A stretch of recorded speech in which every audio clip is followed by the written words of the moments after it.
প্ৰিয় ছাত্ৰ-ছাত্ৰীসকল, এতিয়া মই অনুশীলনী 15.1 ফোন নম্বৰ অংকটো কৰি দি আছোঁ। ইয়াত দিয়া আছে তলৰ কোনকেইটা এটা ঘটনাৰ সম্ভাৱ্যতা হ'ব নোৱাৰে।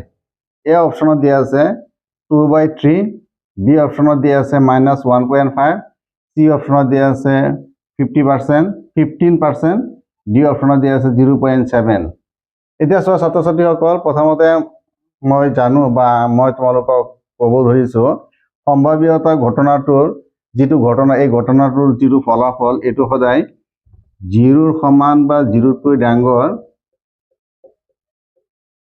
আৰু 1ৰ সমান বা 1তকৈ সৰু হ'ব লাগিব। গতিকে ইয়াত আমি যিটো দেখিবলৈ পাইছোঁ 2/3 যদি আমি হৰণ কৰোঁ তেতিয়াহ'লে এইটো 0তকৈ ডাঙৰ হ'ব বা 1তকৈ সৰু হ'ব। বি নম্বৰৰ যিটো অপশ্যন এইটো মাইনাছত আছে, এইটো সদায় 0তকৈ সৰু, গতিকে ইয়াৰ শুদ্ধ অপশ্যনটো হ'ব বি। চি নম্বৰ অপশ্যনটো যদি আমি দেখিবলৈ পাওঁ 15%, 15/100, ইয়াতো যদি আমি হৰণ কৰোঁ তেতিয়াহ'লে ইয়াত 0.something কিবা এটা ওলাব, গতিকে এইটো সম্ভাৱ্যতাৰ অন্তৰ্ভুক্ত হয়।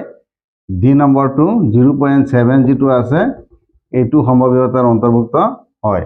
গতিকে অকল বি নম্বৰৰ যিটো অপশ্যন আছে এইটো সম্ভাৱ্যতাৰ ঘটনা বা সম্ভাৱ্যতা হ'ব নোৱাৰে।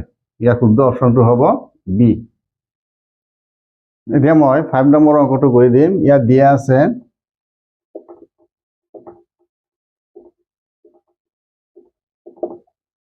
PE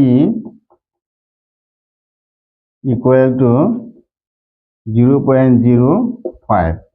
আমি জানো যে PE হয় আৰু PE ডেশ নহয়ৰ ঘটনা দুয়োটা একেলগে 1। গতিকে PE যিহেতু 0.05 দিয়া আছে, গতিকে আমি এনেকৈ লিখিব পাৰোঁ PE নহয়ৰ equal to 1 minus PE। 1 minus 0.05 equal to 1.00 minus 0.05। এইটো যদি আমি বিয়োগ কৰি দিওঁ তেতিয়াহ'লে ওলাব 0.0.95।